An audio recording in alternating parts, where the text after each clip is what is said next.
Soomaaliyeena waa idin wada salaamay waxaan gabar ka soo jeeda Koonfur Galbeed waxaan rabaa inaan saddex qodob ka hadlo ugu muhiimsan horta ugu horeyn dhalinyarada barnaamijkan soo qaban qaabiyaada oo mahadsantiin reer Ohio dhalinyarada hadaan ay qabiil ma dhihin waxana waa loo odayash runta marka la isku sheego qurbaan ku kornay wadankeena ma ku soo korin haddana in anaga nala kala guro xoogo waxaan arkayaa inay jaahili ay tahay Soomaaliya hadeena hay isku wada mid been nahay qabiil ma kala nihin adeerayal qabiilka naga daaya maxaan ku dhahay Soomaali kala soocana 30 sano nagu hayseen dhalinyarada waa gubteen adeerayal naga daaya ilaahay taqaaniin waxaan rabaa inaan ka hadlo arrinka ka dhacay reer maxaan ku dhahay Soomaaliland ka dhacday gaar ahaan magaalada Laascaanood shacabka reer Koonfur Galbeed markaan nahay meel walba aan ku dulmanahay mar walba oo dhibaato dhacdo waxa dhakada laga saaraa qof ka soo jeeda Koonfur Galbeed inagu dad ma dhacno dagaal sokoy ka meel qayb qaadan cadawto qof nuumayna qabno Soomaali cid walba waynu soo dhaweynay awowyaalkay meesha hadda Mareykan dadka ay ku soo dhaweynaysa anagu dadkeenu soo dhaweyn jireen awowyaalkay intay gabar maxaan ku dhaday ay ku daraan in beerna siiyaan bay wii quraanna bari jireen ee saa dadkii ku soo dhaweyn jireen maanta ma deegaan Soomaaliyeed especially deegaan daraawish leedahay in shacabkayga laga rafaa yani laga raafo waxa qaadan kara maaha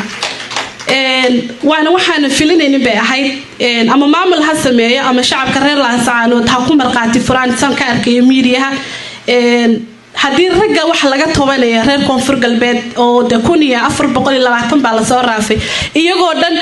ma aha dad shabaab ah ma aha dad maxaan ku yiraahdaa dhibaato lagu talinay ma aha dad dibka maanta lagu tuhmeeyay sameeyay ma wadaha in kooban bay noqon kartaa hadee ba tahay si iyagoo dhigeen maxaa inta loo dabagali waayo loo baari waayo ma hooyo gaari ku dhax umaleysay Soomaali gudaheeda ka dhaxaragto oo u dhig baxaysa maxaan ku yiraahdaa rafaad oo looriga isla rooga la soo saar Soomaali gudaheeda kamaysa dhicin waxa gudnima waxa saameyn ku yeelanaya dadka reer Laascaanood Soomaaliland waan joognaa meena soo raafaan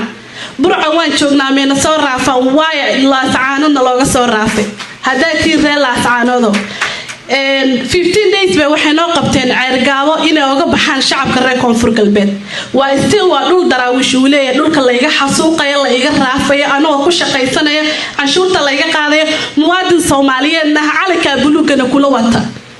حقمية رئيس محمد رئيس SSC وإنسان الله ولا دق مهدانا الشعب كريم Koonfur Galbeed ما واحد قاعد كرنا معها ما أنت واحد شو قدر بدنا دراويش وده شيء أما غير كد محمد ده يدور محنتا وده شيء أو بيدا بكون البيت شو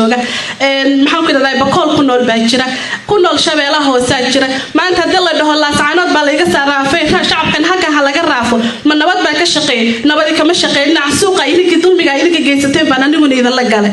marka waxaan leeyahay reer Soomaaliland hal baan leeyahay Soomaali gudaheeda dad rabtiin inaad isku jaajuustaan maamul baatiina maamul gobolnimadiina ka eekaada Soomaali calanka baa ka dhaxaysa qabiilna ma noqonayno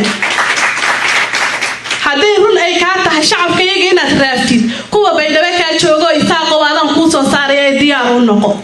kuwa baydhabo ka joogan ka soo ragcadeen ee dahabshil ugu horeysay diyaar soo noqo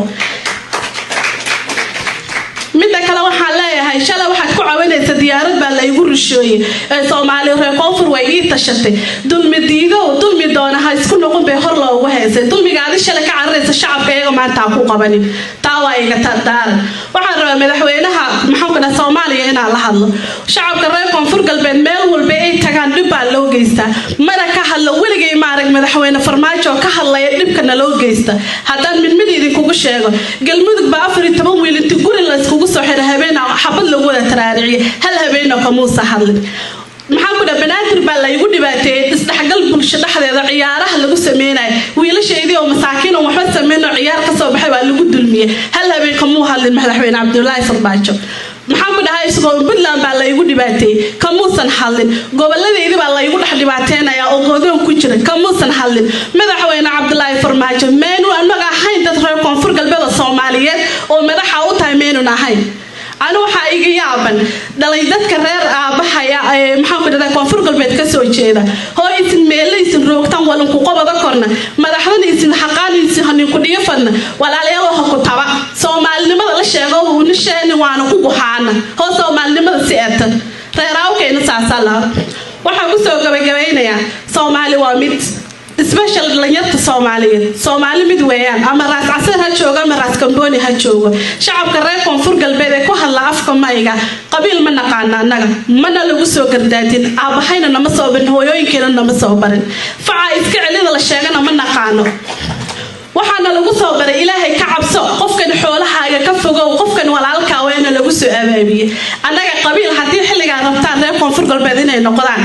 dalla daarta ma ahan soo koonfur galbeed taariikh dib ha loo baaro shacabka reer koonfur galbeed nabadoonaan ahayana lagu soo qaldoon mar ma laba ma saddex ma